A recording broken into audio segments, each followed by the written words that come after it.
All right, we are back with the Mighty Endeavor. So the delay here on getting to this, but we're moving on to turn 8. So all 3 of the American units here are going into the England box. I already double checked. Okay. Remove beach port 5. Well, officially lost that beach port, but Cherbourg is now in play. So we can start shipping to there. Good. Next up, we got the replacements and reinforcements phase. So 2 US replacements. I'm actually going to put both into the armor units that were damaged over here. Just getting them back up to strength is going to be vital for this turn. Next up, the Commonwealth. We're just gonna, what do we want to bolster actually? Bolster another guy on this front. What do we want to bolster? The guys back here. Yeah, let's bolster one of these guys.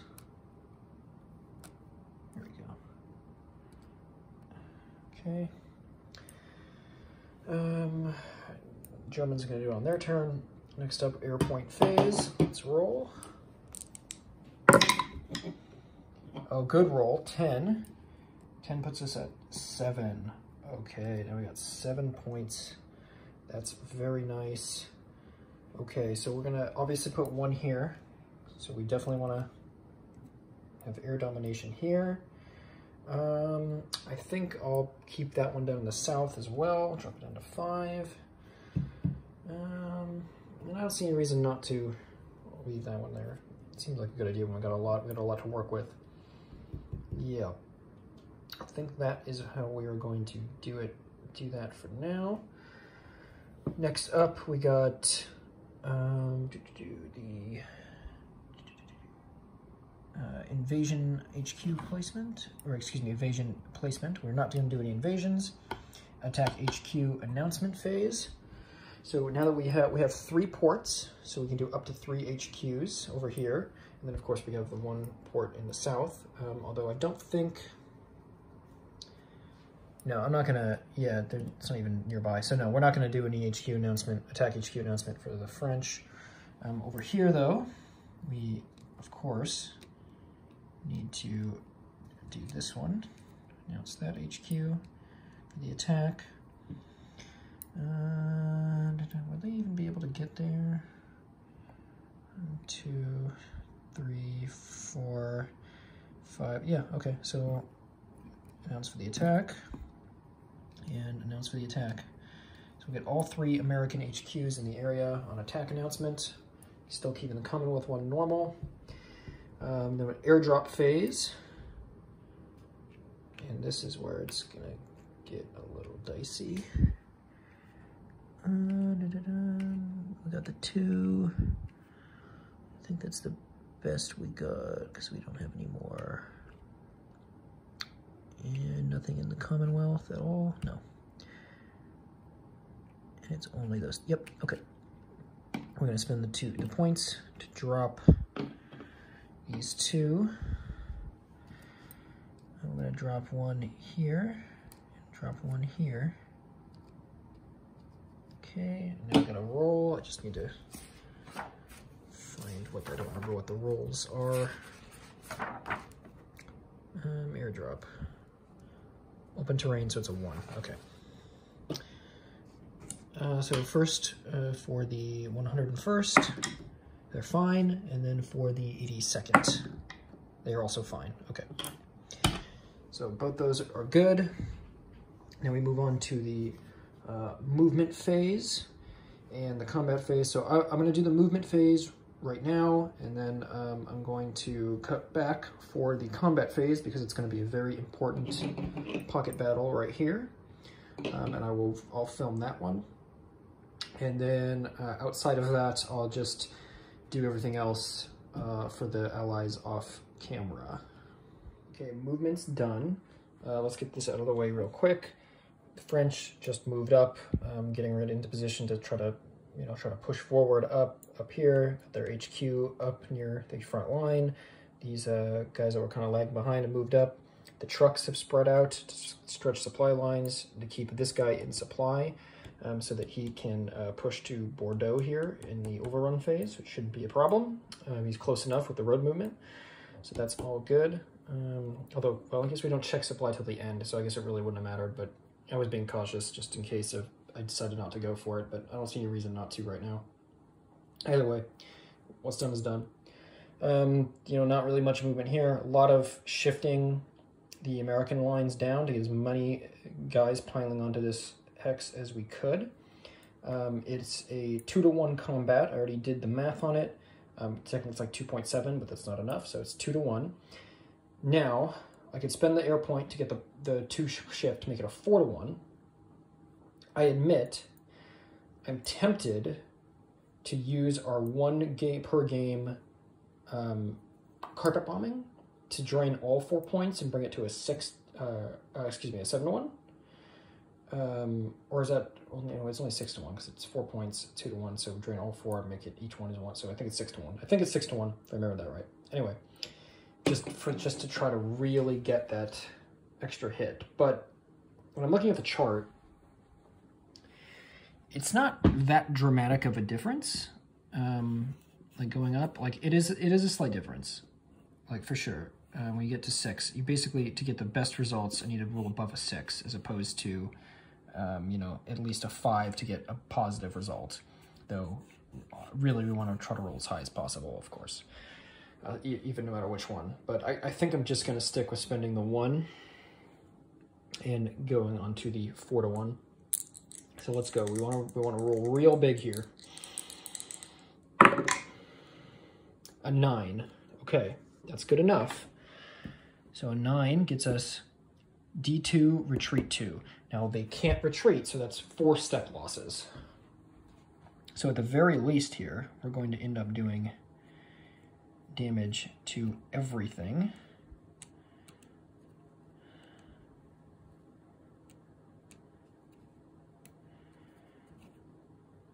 And that is going to do quite a lot. Now let me see. If we had done the carpet bombing, would have had the same result. So I think I made the right call here.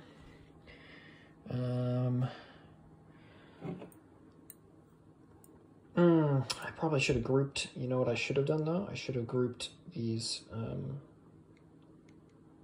armor together to do an overrun attack.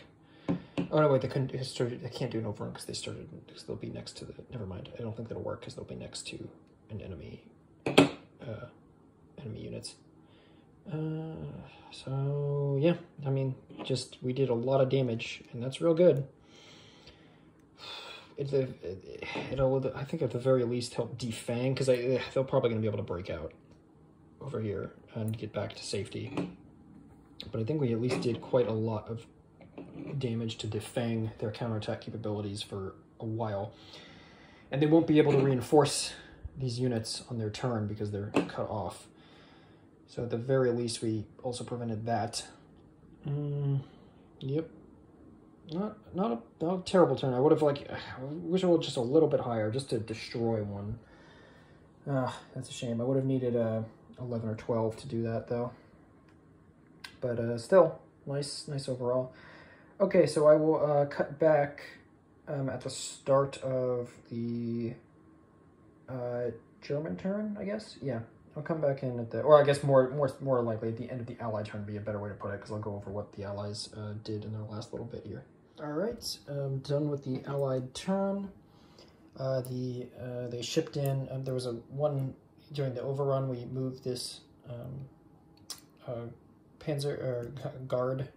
Yes, the guard's armor up just to plug this gap, just to make sure that nothing gets in up here, even though I don't think it's really a possibility, but just being safe.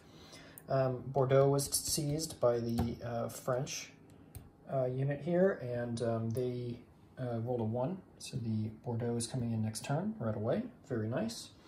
Then a bunch of American infantry were shipped into the ports over here to reinforce. And then we shipped over the American HQ this down here so we can start shipping in these, it's not very much, but a small bit of American units to help. And that's pretty much all we got going on for the very tail end of the Allied turns. There wasn't much to do. This guy got moved over. Now we go on to the start of the German turn.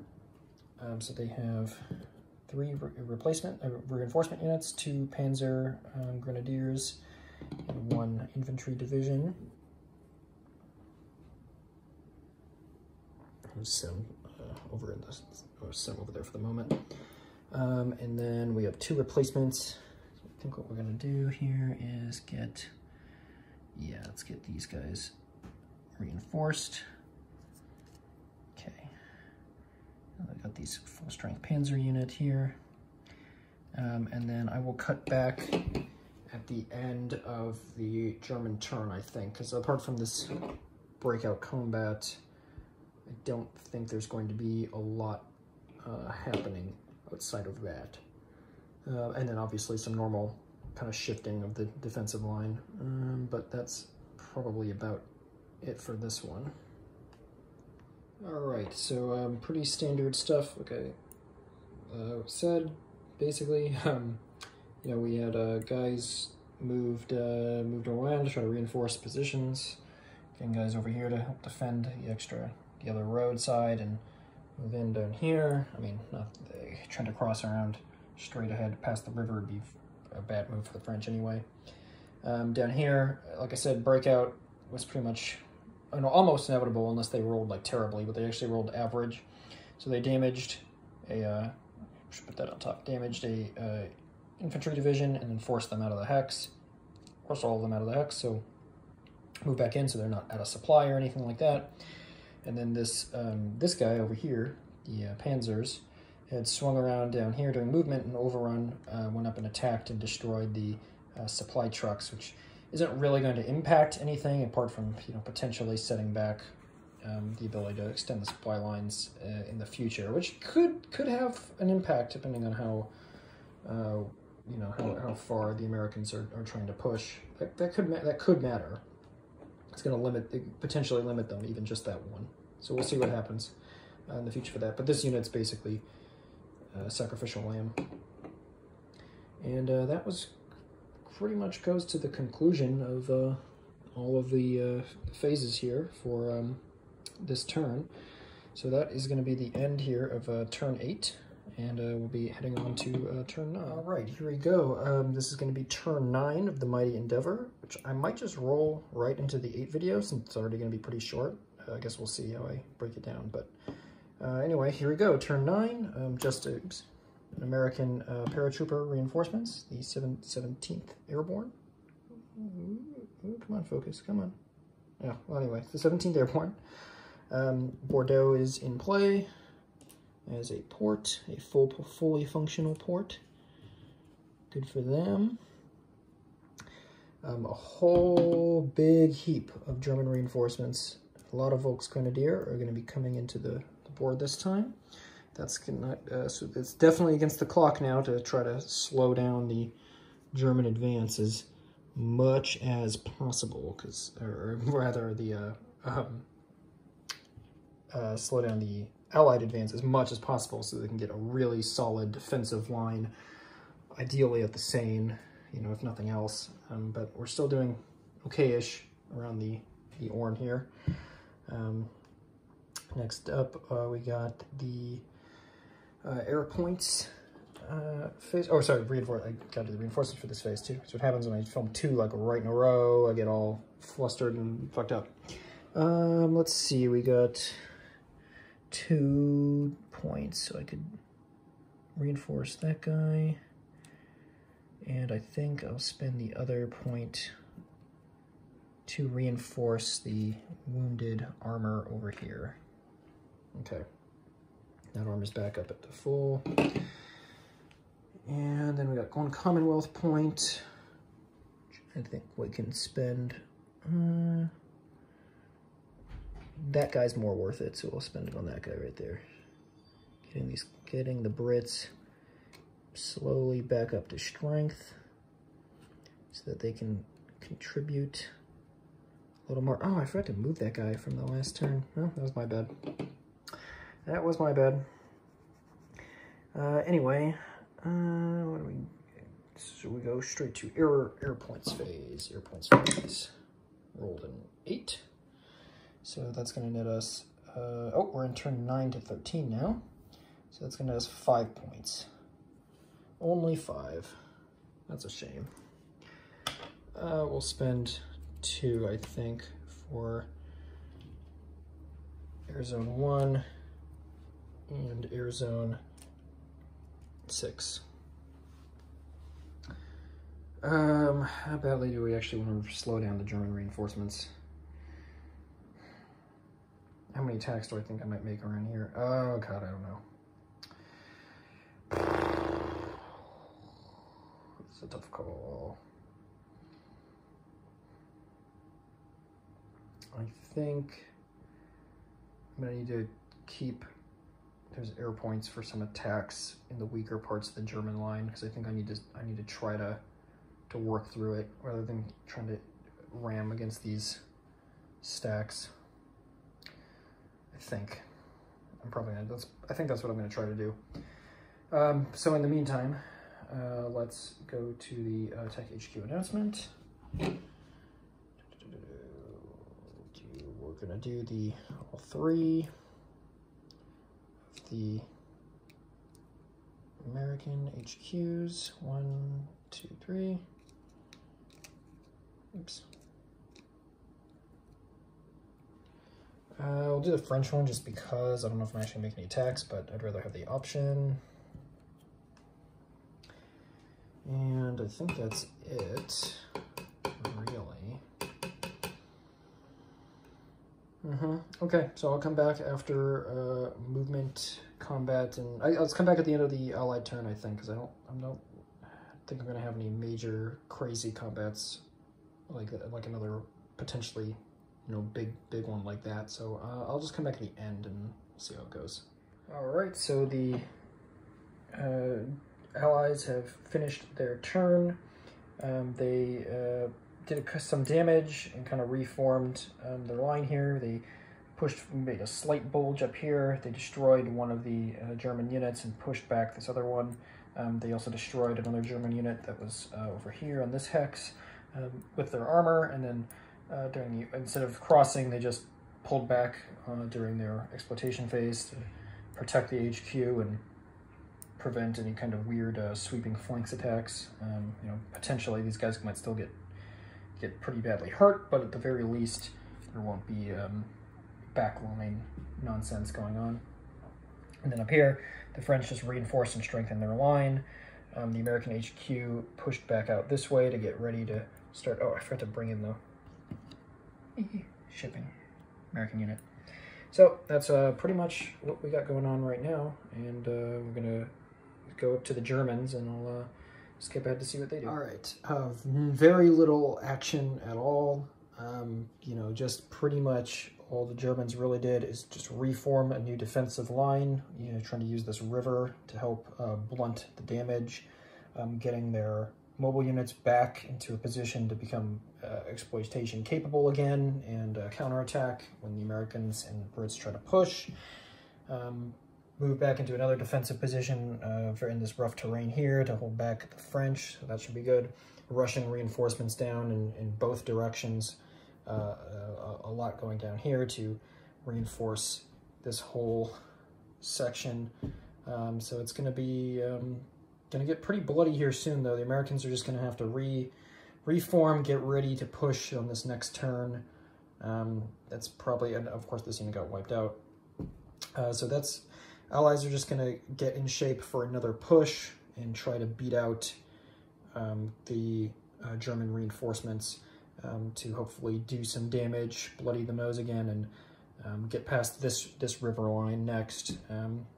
And the Germans are going to have to try to hold they might even, depending on how fast the Allies get situated, the German reinforcements may end up just making another line along the Seine.